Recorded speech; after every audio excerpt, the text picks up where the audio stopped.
بڑی واضح بتاتی ہے کہ حضرت عمر رضی اللہ تعالیٰ عنہ شجاعت، اطاعت اور قناعت کے بے مثال پیکر ہیں۔ تیر اندازی، پہلوانی اور خطابت میں آپ نے مہارت حاصل کی۔ اسی زمانے میں ہی لکھنا پڑھنا سیکھ لیا تھا۔ رواج زمانہ کے مطابق تعلیم کے بعد فکر معاش کی طرف متوجہ ہوئے اور عرب کے اہم مشغلہ تجارت کو اپنے روزگار کا سامان بنایا۔ تجارت کے سلسلے میں آپ نے دور دراز ممالک میں سفر کیے، اس سے آپ کو بڑے تجربات حاصل ہوئے۔ خودداری، بلند حوصلے، معاملہ فہمی اور دور اندیش نگاہی اس کا نتیجہ تھا۔ قبائل کے درمیان معمولی رنجشوں کو اپنے غیر معمولی فہم اور تدبیر سے بہت جلدی حل فرما لیا کرتے تھے۔ عمر کا 27واں سال تھا کہ ریگستان عرب میں آفتاب اسلام طلوع ہوا۔ مکے کی وادیوں سے توحید کی صدا بلند ہونے لگی۔ مشرکین عرب کے ساتھ آپ کے لیے بھی یہ آواز نامانوس تھی۔ آپ اس پر سخت برہم ہوئے، یہاں تک کہ جس کے بارے میں یہ پتہ چلتا کہ وہ مسلمان ہوا ہے اس کے جانی دشمن بن جاتے۔ ان کے خاندان کی ایک کنیز مسلمان ہو گئی تھی، اس کو اتنا مارا کہ مارتے مارتے تھک جاتے۔ اس کنیز کے علاوہ بھی جس پر زور چلتا اس کو خوب مارتے پیٹتے۔ لیکن اسلام کا نشہ ہی ایسا تھا جو ایک بار چڑھ جاتا تو اترنے کا نام ہی نہیں لیتا تھا۔ ان تمام سختیوں سے ایک شخص کو بھی اسلام سے نہ اتار سکے۔ قریش میں سیدنا عمر فاروق رضی اللہ تعالیٰ عنہ کی طرح ابو جہل بھی مسلمانوں کی دشمنی میں صف اول میں تھے۔ ایک دن نبی اکرم صلی اللہ علیہ وآلہ وسلم نے دعا فرمائی کہ اے اللہ، اسلام کو یا تو عمر بن خطاب یا ابو جہل کے ذریعے معزز کر دے۔ مگر یہ دولت تو ازل سے ہی سیدنا عمر فاروق رضی اللہ تعالیٰ عنہ کی قسمت میں لکھی جا چکی تھی۔ دعا نبی کی ہو تو اثر کیسے نہیں دکھاتی۔ اسلام کا سب سے بڑا دشمن جانثار اور دوست ہو گیا۔ اللہ نے عمر فاروق کو اسلام کی نعمت سے نواز دیا۔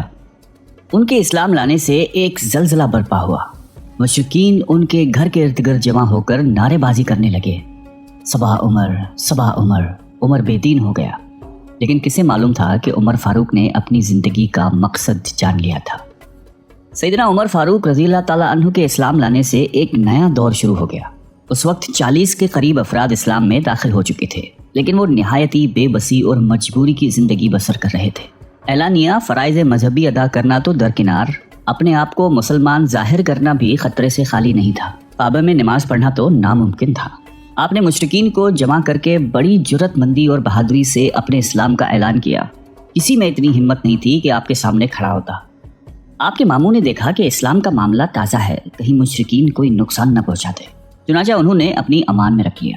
لیکن امیر المومنین اسلام کے قبل اپنی آنکھوں سے مسلمانوں کی مظلومیت اور بے بسی دیکھ چکے تھے، اس لیے مسلمانوں کی محبت کی وجہ سے اس امان کو ٹھکرا دیا اور عام مسلمانوں کی طرح مل کر مشرکین کے مصائب کو استقامت کے ساتھ سہنے کو تیار ہو گئے، اور اعلان کیا کہ اب نماز جماعت کے ساتھ کعبہ میں ادا کی جائے گی۔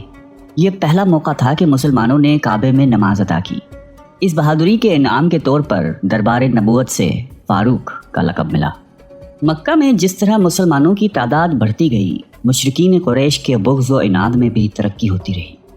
پہلے وہ فطری خون خواری اور جوش مذہب کی وجہ سے اذیت پہنچاتے تھے، لیکن اب انہوں نے سیاسی استحصال بھی شروع کر دیا تھا۔ مکہ میں مسلمانوں کی زندگی مشکل سے مشکل تر بنتی جا رہی تھی۔ مسلمان حضور اکرم صلی اللہ علیہ وآلہ وسلم کی اجازت سے مدینے کے ساتھ مختلف ممالک میں ہجرت کرنے لگے۔ تمام مسلمانوں نے خفیہ اور پوشیدہ ہجرت کی۔ اس کے مقابلے میں سیدنا عمر فاروق رضی اللہ تعالیٰ عنہ نے آپ صلی اللہ علیہ وسلم سے اجازت ہجرت طلب کی۔ اجازت ملنے پر جس شان و شوقت سے آپ نے ہجرت کا سفر شروع کیا وہ قابل بیان ہے۔ آپ نے گردن میں تلوار لٹکائی، تیر نکال کر ہاتھ میں رکھے، کعبہ کے پاس آئے، 7 دفعہ طواف کیا اور مقام ابراہیم پر 2 نفل ادا کیے۔ اشراف قریش کعبے کے ارد گرد چھوٹی چھوٹی جماعتوں میں بٹ کر بیٹھے ہوئے تھے۔ آپ ہر جماعت کے پاس آتے اور فرماتے کہ تمہارے چہرے خاک آلودہ ہوں، جو چاہتا ہے کہ اس کے بچے یتیم ہوں، اس کی بیوی بیوہ بنے، وہ اس وادی کے پار آ کر میرا مقابلہ کرے۔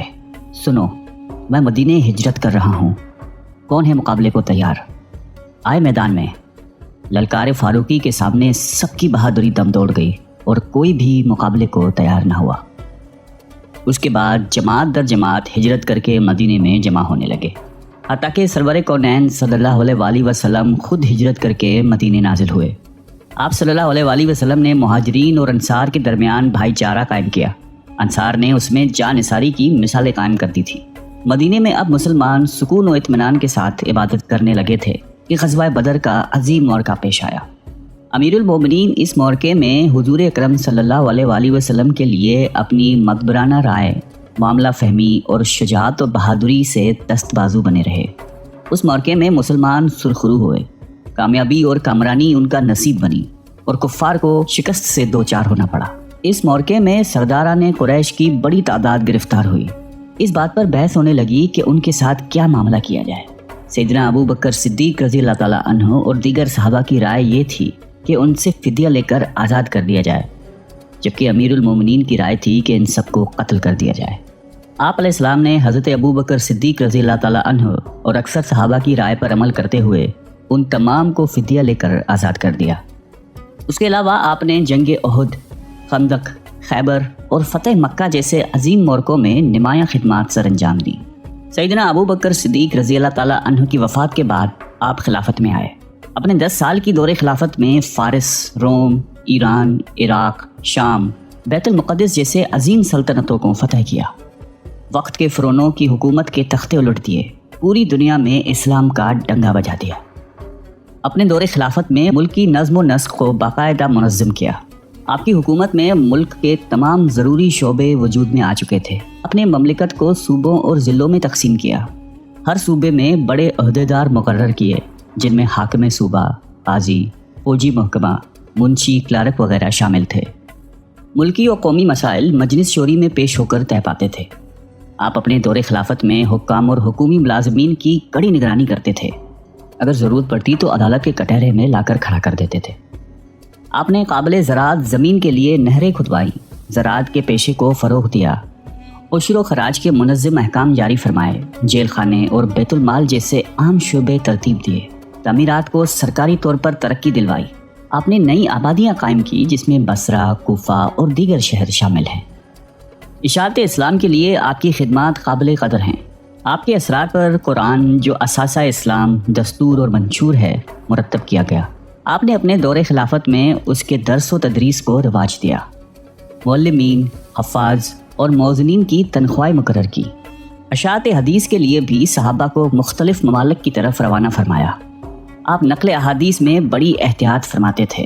تمام ممالک میں فقیہ کرام کو مقرر کیا۔ مختلف فقہی مسائل میں صحابہ سے مشورہ کر کے ایک رائے طے کرواتے تھے۔ مسجد نبوی کو وسعت دی، نئی مساجد تعمیر کروائیں، ان کی ضروریات کا بندوبست کروایا، حرم کی توسیع کی۔ آپ کے دور خلافت کا نمایاں وصف عدل و انصاف تھا۔ شاہ و گدا، امیر و غریب، عزیز و بیگانہ، سب کے لیے ایک ہی قانون تھا۔ عدل فاروقی کا دائرہ صرف مسلمانوں تک محدود نہیں تھا، بلکہ ان کا دیوان عدل مسلمان، یہودی اور عیسائی سب کے لیے یکساں تھا۔ آپ فطرتاً ذہین اور صائب الرائے تھے۔ آپ کی رائے کے مطابق کم و بیش 20 آیتوں کا نزول ہوا، جنہیں موافقات عمر کے نام سے یاد کیا جاتا ہے۔ اسیران بدر، اذان، حرمت شراب، مقام ابراہیم کو مسلح بنانا اور ازواج مطہرات کے پردے سے متعلق آراء مشہور ہیں۔ قربت نبی علیہ السلام کی وجہ سے آپ کو احکام میں بہت مہارت تھی۔ اس کے باوجود بھی کسی مسئلے میں الجھن ہوتی تو بلا پسو پیش صحابہ سے دریافت فرما لیتے۔ قرآن مجید کی تلاوت کرتے وقت مجتہدانہ انداز سے بڑا غور فرماتے تھے۔ اس کی بدولت قرآن مجید سے دلائل دینے میں بڑی مہارت تھی۔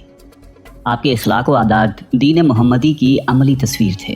آپ کے آئینہ اخلاق میں خلوص، دنیا کی لذتوں سے اجتناب، حفظ لساں، حق پرستی، راست گوئی، تواضع اور سادگی کا عکس نمایاں نظر آتا تھا۔ جنت کا پروانہ ملنے کے باوجود آپ کا خوف خداوندی اور خشیت الہی قابل دید تھی۔ رات بھر عبادت، ذکر و اذکار میں مشغول رہتے۔ نماز میں عموماً ان آیات کی تلاوت فرماتے جس میں خدا کی عظمت و جلال کا بیان ہو۔ ان کی آیات کی وجہ سے آپ اس قدر روتے کہ ہچکی بن جاتی۔ سیدنا عمر فاروق رضی اللہ تعالیٰ عنہ کے دل میں حب رسول اور اتباع سنت رچی بسی ہوئی تھی۔ آپ جمال نبوت کے سچے شیدائی تھے۔ اس راہ میں جان و مال، آل و اولاد، عزیز و اقارب کی قربانی سے پیچھے نہیں ہٹتے تھے۔ زہد و قناعت کا پیکر تھے۔ دنیا کی طلب، حب جاہ و مال سے نفرت فرماتے تھے۔ آپ کی زندگی نہایت سادہ تھی۔ کھانے میں بغیر چھنے ہوئے آٹے کی معمولی روٹی اور روغن زیتون ہوتا تھا۔ خلافت ملنے کے بعد نہایت محتاط ہو گئے تھے۔ فقر و فاقہ اور تنگ دستی سے زندگی بسر کر لیتے تھے۔ نہایتی متواضع شخصیت کے مالک تھے۔ خاکساری کا یہ عالم تھا کہ کاندھوں پر مشکیزہ رکھ کر بیوہ عورتوں کے لیے پانی بھر لاتے تھے، بازار سے ان کو سودا وغیرہ لا کے دیتے تھے۔ آپ کی زندگی رحم دلی سے بھرپور تھی، البتہ دینی معاملات میں سختی تھی۔